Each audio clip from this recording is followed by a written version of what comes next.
Okay, so it's just setting up. Mm-hmm.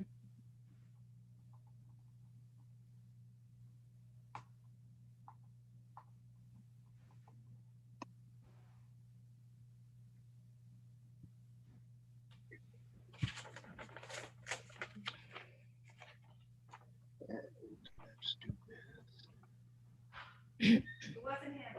Awesome.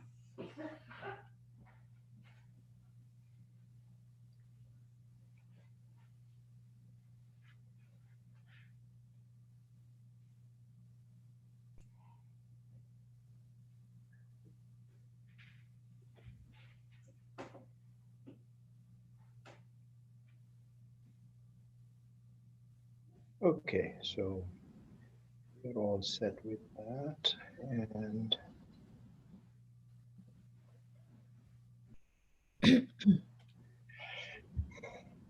hello, welcome to The Brand Called You. Today we are talking with Maggee Miggins.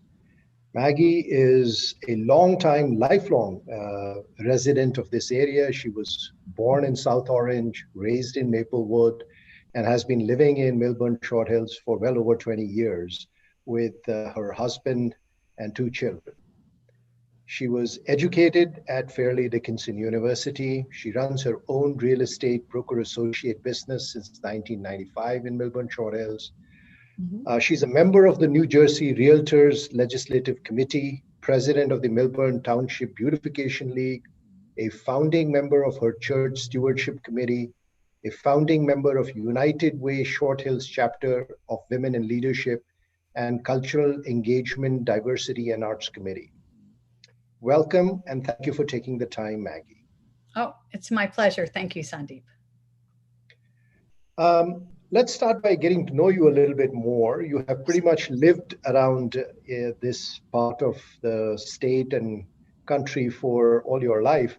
How Yes. have these towns changed over last, I don't want to guess your age, but last whatever, 20, 30 years as you have seen them evolve? You're a good man not to ask my age. Thank you very much. So as you said, I was born and raised in South Orange, and I'm one of six children. So I grew up in this really big Irish Catholic family, and 2 blocks to our church. It's where I went to grammar school, Our Lady of Sorrows. And growing up, it was great. You know, I was thinking about this earlier. Just on my block alone, the 4 corners of our block, there were over 30 kids. So you could just, every family had 6 or 7 children. That's just what they did back in the 60s, 70s. And I mean, for those who are on the call, they might have remembered, I remember going to downtown South Orange Village and going to Grunnings and getting ice cream. It was the best. So things have changed. There used to be a Grunnings on the hill. It's now the top, the apartment building. The different stores that have been there that are no longer there. And it's the same in Melbourne and in Maplewood. When I did get married, my husband Mike and I, we moved to Maplewood. It was where we lived for 10 years, raising our children, Danny and Lizzie. And then, yes, we have been in Short Hills for 22 years. And I've been in the real estate business for over 25 years. And has it changed? Yeah, the towns are always changing. And that's a great thing. When Was I it was as much people moving in from New York or other places? Was it as much of a commute town or not really? Or was it as diverse? Probably I've seen that become more diverse even in the 10 years I've been here. Yeah, and I think that's great, by the way. Well, when I was younger, the train did not go into New York City like it does today.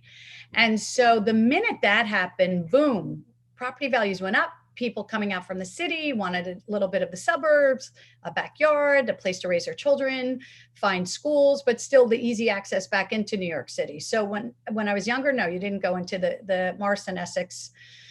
As a child, you know, it was the Erie Lackawanna is what it was called. But that all changed with the train going into the city. And so, yes, we've had, you know, sometimes they'll refer to South Orange and Maplewood as Brooklyn West.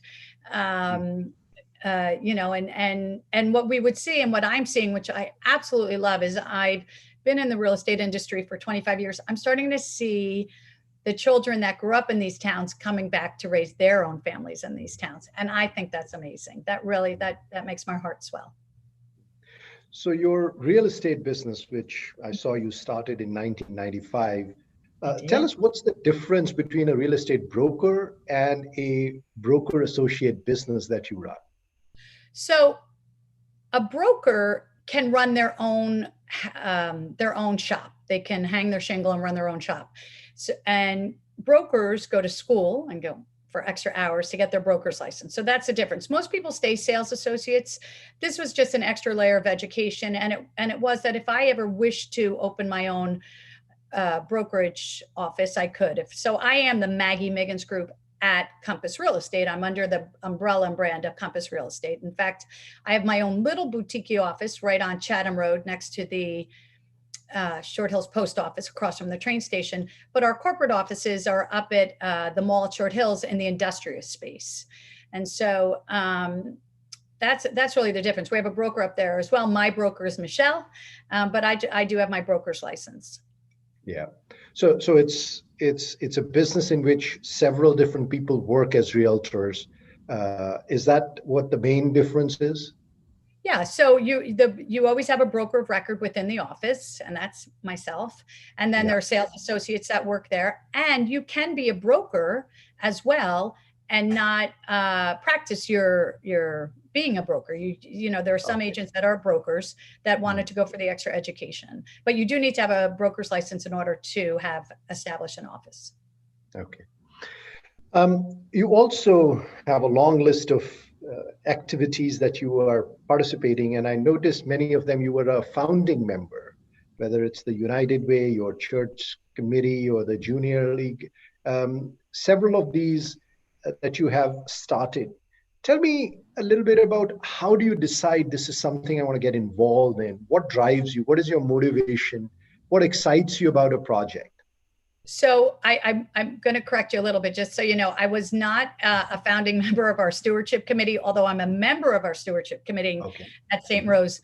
I am sure every church, temple, synagogue has some type of mosque, has some type of stewardship committee. I was asked to participate in that, and that's important because that's, you know, you need to have stewardship within your communities in order to keep everything running. As far as the CETA, which is the Cultural Engagement, Diversity and Arts Committee, that was through the township. And I was asked by Mayor Jackie Benjamin Lieberberg to join that committee. And I'm thrilled that she did. And you meet a diverse group of people all across our town. And I love that. And as far as, I think you said Township Beautification League, I was the former president of the Township Beautification League, and that is a volunteer organization. I think it's very important that we give back to our communities, the places where we live. I think my family, the way we were raised was always to be of service to others. And so if there is time that I can do that, and I can, then I do think it's important we do give back. So is there a pattern? Is there something you look for, or as opportunities come, if they look good, you jump in? Is there No, some no, unifying theme in your activities? not at all. So there, too much is given, much is always expected, I believe. And when you're asked, sometimes people see something in you that they feel is the right fit for whatever they're trying to run. So if I'm asked to do something, I believe that somebody thinks it's the right fit, that I make the right fit for it. And so when I'm asked to do things, I don't like to say no. There's a reason why I'm being asked. I believe that, and I believe that I can then give back. And so that's important to me, whether it's the Memorial Day Parade Committee, which is near and dear to my heart as I have family in the military, or volunteer on the 4th of July committee, because there's nothing like a happy birthday. I love a birthday, and it's our country's birthday. Um, I think when people ask you to do things, you do it. You just do. Okay. Well, It's how thank I you for was doing made. it. We are so much the richer for folks like you who do step up and make it so much better Thank you. for us. Thank you. A couple of quick personal questions. Can you Sure. tell us about a time where you learned something new and changed your mind about how you thought about something? When I learned something new, well, do you know, so often we look at things through our own lens. It's the only lens we have. And, we make quick snap judgments. So sometimes within my business, I like to learn through my agents and their lenses. And I think it's also humbling to be able, when you've done something incorrectly, like I had one of my agents, I was moving so quickly. I said, yep, she was late for something. And indeed she wasn't. It was, I missed something on it. And she texted me and she said, Maggee, I wasn't late for that. And I had said it in front of a team meeting. So I thought it was important that I could, in front of the rest of the team, say, hey, ladies, I made a mistake. This young lady was not late for the meeting. I misread something and I apologized to her. I think it's important when you make mistakes, you look at those mistakes that you make and you admit to them. I think that's the hardest thing. People, we never want to say we're wrong about something. And it's okay to say you're wrong. You're wrong and you learn from it. So that was one thing that was, I just remember that. I thought, oh, that was a good lesson to learn for me. Okay. One time where something didn't go as you anticipated, you faced some failure. And what was your learning from that? So I love failure. I think it's great. I think that's how you fail forward. That's the only way you can learn. And then you get it out of the way is kind of how I see it. I also believe that when something doesn't go the way I wish it to, and I can liken this back to my business. When my client doesn't get a house, or when I don't list it and I'm in a competition and it didn't work out, and instead they went with a different broker. And although it's disappointing, I always believe there's a reason for it. And more often than not, I'll see the answers right away. And sometimes I don't, but I think you should never be afraid of failure. I will try things in business that maybe somebody else doesn't try, and sometimes they work and sometimes they don't. But if you don't try, then you'll never know. And very often when I've tried something that people could laugh at, your dreams aren't big enough if people aren't laughing at you. That's kind of how I see it. So anything specific that you're reminded of when you think of, turns or downturns at some point in life? Is there anything specific? No, there's nothing that I can think of specifically, but if something comes. That's fine. Let's go through a quick, these are the rapid fire questions. Okay. Is there a movie you have seen more than 5 times? Rudy. Rudy? Okay. Rudy. We're a big Go Irish family. If you're a football fan, and if you haven't seen Rudy, by all means watch it.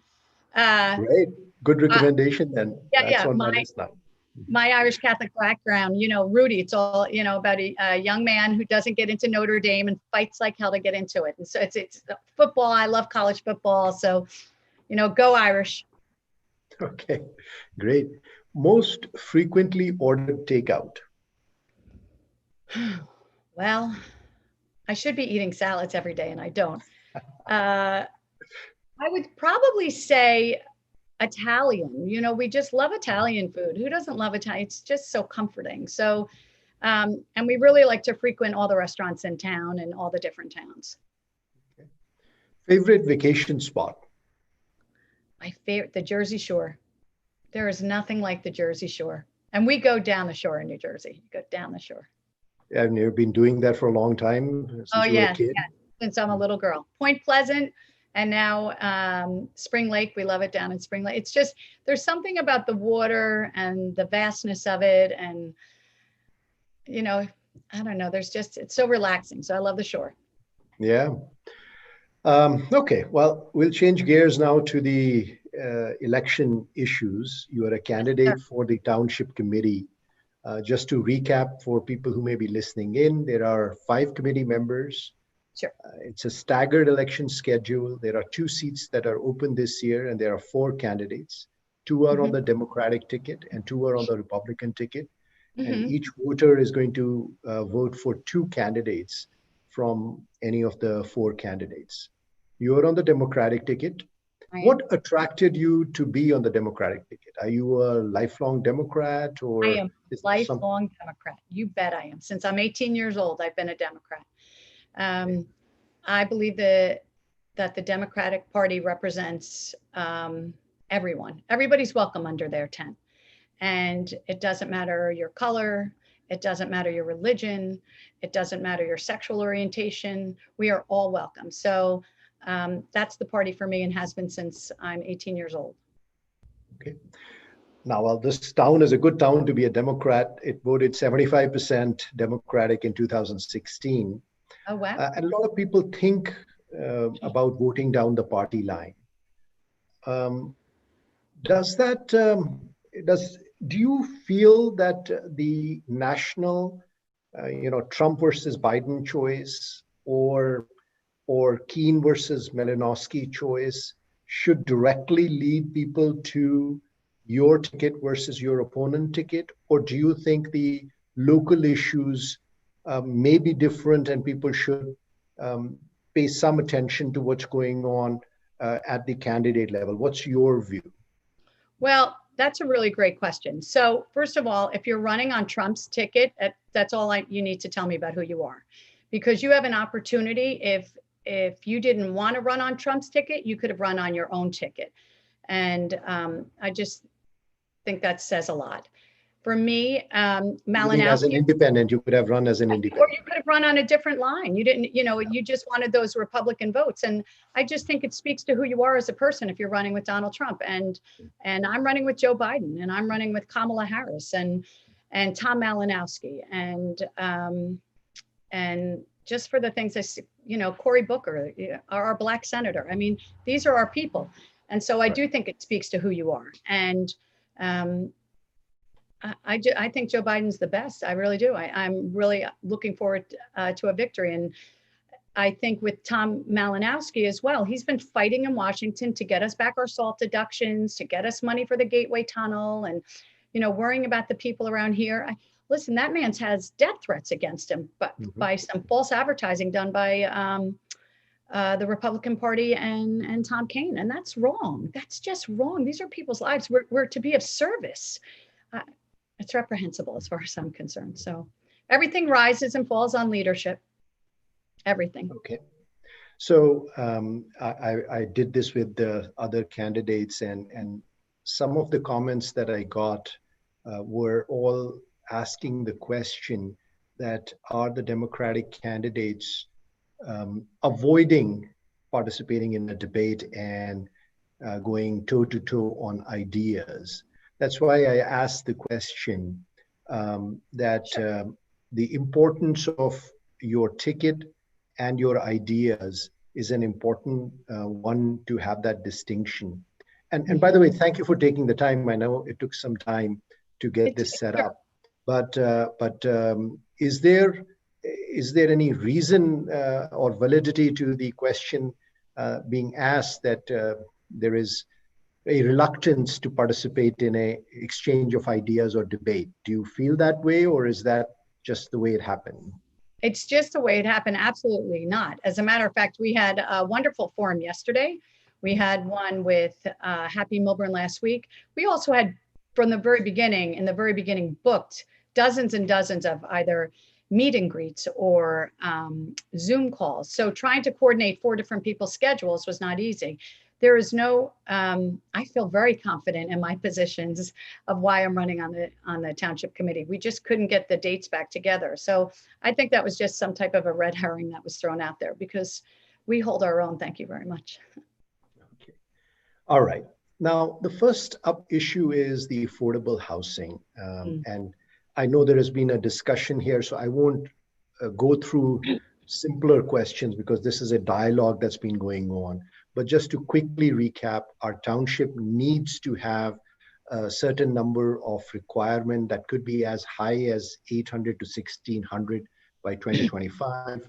If we don't have a plan, private developers can come in and propose something, as was done in Chatham Road case, where 62 units are proposed, out of which 50 would be market rate and 12 would be fair housing.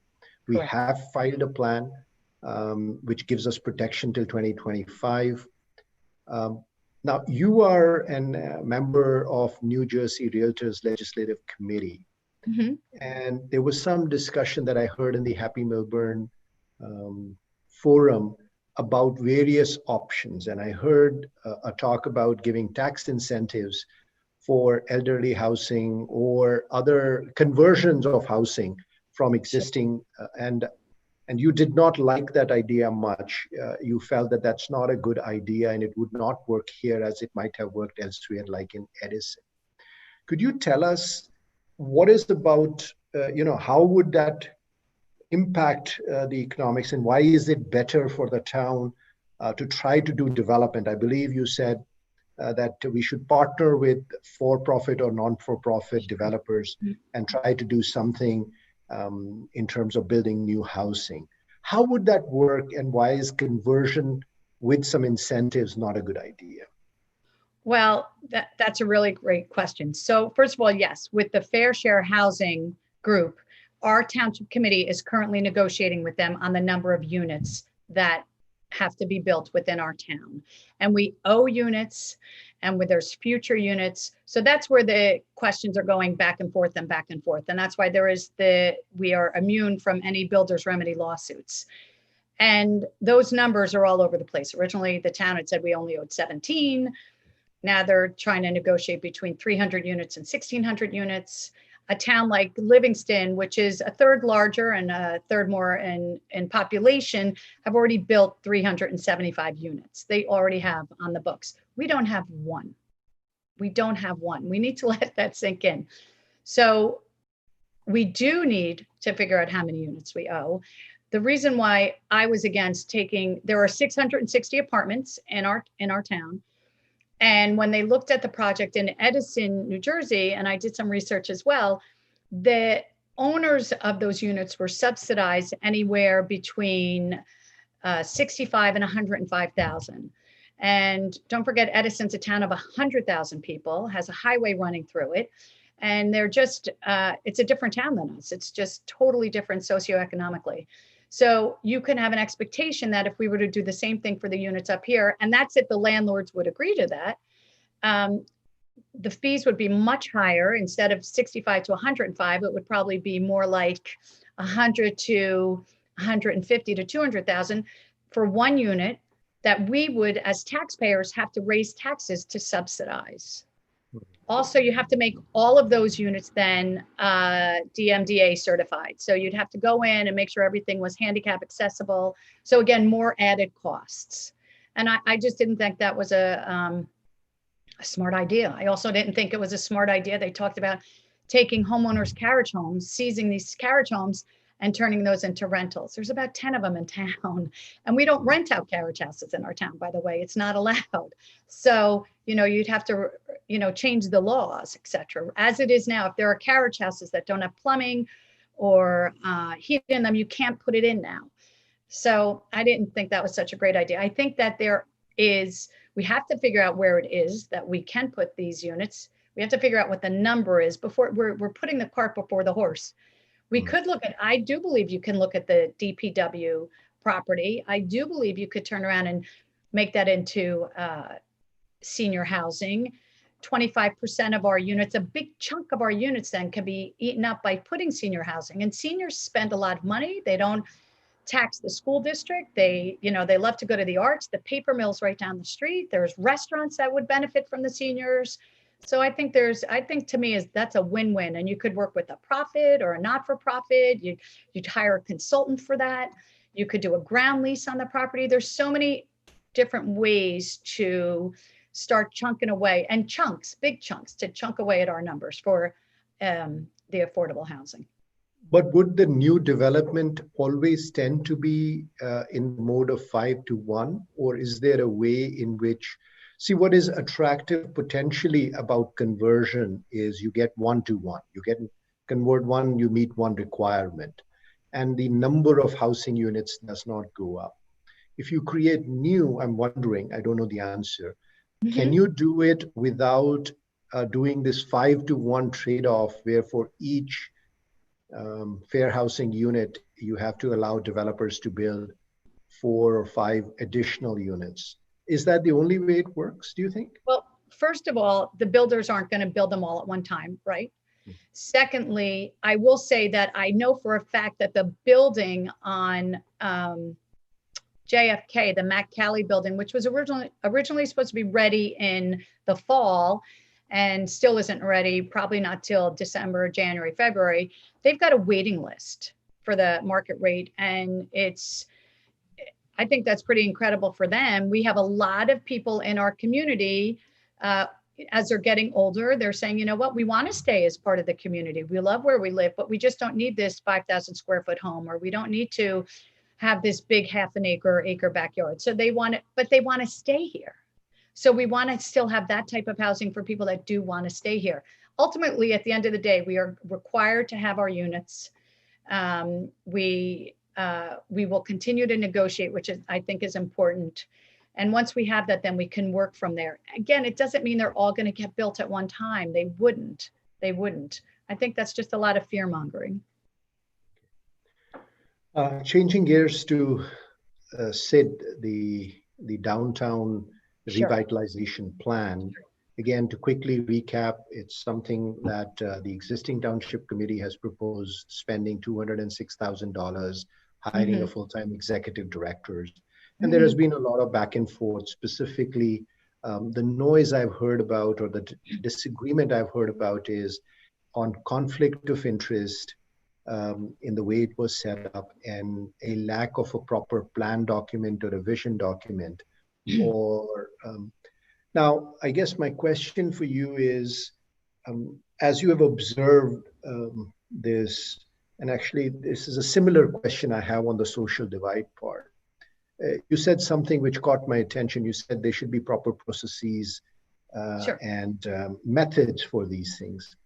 Do you think there was a gap here, or do you think everything was done fine in terms of how SID got set up and it's working fine, and there is no gap in terms of how this is moving forward?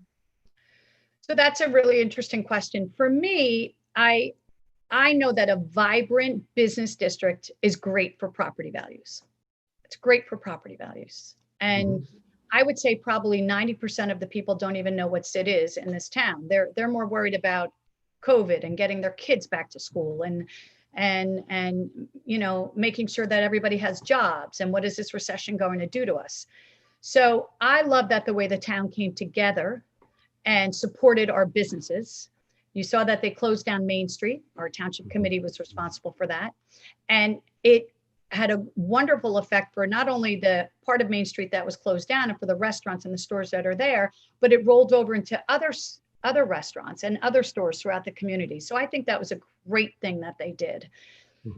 My big concern is if they didn't do that with the downtown in particular, we have a 17% vacancy rate, what that number would have looked like had they not done something like that. I think by hiring somebody for the special improvement districts, and now they've made 5 of them, right? They've made it larger. It's just not the downtown. It's the downtown, and it's Morris Turnpike, and it's on Chatham Road where I am. There's also by Annie Says, and the 5th one, let me try and think about where that 5th one is, down Upper Milburn Avenue. I think that's important that they're trying to help those businesses. Now, they're not paying anything. It's the commercial owners of the businesses that pay the assessment. That won't be till 2024. And I think it's for every $1 million, I think it's $665. And I think we owe it to our townspeople to have a thriving business district. We really do. And I will tell you, when I was speaking with the merchants down there and the restaurateurs, they were pleasantly surprised that it wasn't just the people that live in our town, but the neighboring towns that were coming here. You also have special improvement districts all around us, and those towns are thriving, and their vacancy rates are very low. So I think you have to give a shot at something. We really have to try. It's incumbent that we do something for our small business owners. Those mom and pops are the fabric of our community, and we need to help them. Okay. Similar question. So what I'm hearing you say is there is strong conviction. This is important. This has to be done. This is good for the downtown. Or any business district. Any of the, it's good for it's really good for everyone. It starts to, there's something with momentum and energy, and people want to be there. You could see it. Yeah. You can see it when you go downtown. People want to be there. They're excited about how it is. they feel it's they, so many people, oh, it's got this European vibe to it. It really does. You feel like you're in Europe. And I think that's wonderful. And I'm so glad that Jackie Lieberberg and Richard Wasserman and Tara, they pushed to close that street down. I think it was great. Similar question on social divide. Issues like this and many more will probably come up in the years to come. And again, taking up from what you spoke in one of the debates, you said that when something like Blue Lives Matter is discussed at a township committee, you need to be able to do that and possibly do other things which are similar in nature. Maybe somebody has to express some other view. And you mentioned there should be proper policies and procedures in place to get that done. What do you mean? How would somebody resolve what kind of a process do you have in mind where such opposing views, where people are almost angry at each other for either expressing Blue Lives Matter or Black Lives Matter, how do you resolve something like that? Well, that's always difficult, isn't it, when everybody's in such extremes? And I blame the top of the Republican ticket for that, quite frankly.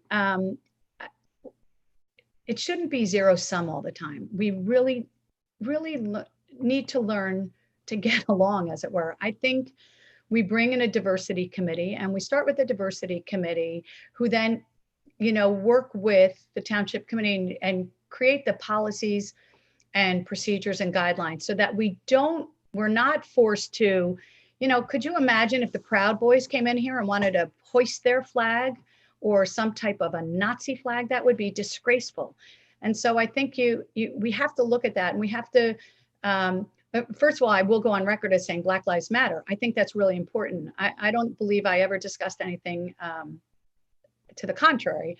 I marched with my Monsignor from our church during the demonstration to show my commitment with the hundreds of others of people who, felt that there were injustices happening, and there were. So this social justice movement is alive, and we need to make sure that we are all on the right side of it. And I think by getting a committee together, we create policies and procedures, and you are not going to get 100% buy-in all the time. There are going to always be those people who will not buy into it, and there's nothing you can do about it. But if you put the townspeople ahead of everything else, there's your win-win. You keep the township in mind. You don't want this dissension. It's always the same 6 or 12 people that cause all this upsetment, as it were. And so we have to kind of block those noises out and make sure we're doing the right thing for everyone. And I live by that golden rule: do unto others as they would have you do unto you. And I am a woman of faith. I think we should always promote diversity. I really mean that. And we should stand up against racial injustice whenever it raises its ugly head. I really believe that with my whole heart. So discrimination of any kind is unacceptable, whether it's race or creed or sexual orientation. It should never be tolerated. Maggee, final question. How would you describe your brand or your essence in as few words as possible? Who I am? Yes. I am a woman of faith. And my father, God rest his soul, he used to say I was his most diplomatic. Being one of 6 children, you have got to learn to roll with the punches and see all sides. You must always see all sides and try and bring everyone together. I think that's really important. Massaging things. I negotiate for a living. That's what I do. And I'd like to think I do it well. I've sold over 1,000 homes in my lifetime. I've close to $800 million worth of real estate transactions. So I'd like to think I know what I'm doing where that's concerned. And I think we have to learn to find what we have in common and work towards that and try and help people bridge the gaps. I think that's really important. And that's probably something I do. And I'm always for the underdog. I will always be for the underdog. I think that's really important. And we have to stand up for those people who can't stand up for themselves, who don't have the strength. We have to be the backbone for them and help guide them as well. I'm passionate about that. too often that isn't happening lately. And so you'll always see me standing on that side. Thank you so much. Thank you for taking the time. Thank you for volunteering Thank and you. putting my your pleasure. hand up and say you'll do something for the town. We really appreciate that. Thank you. And thank you, sir. You are so kind. You enjoy the rest of today. Thank you. Bye-bye. Bye.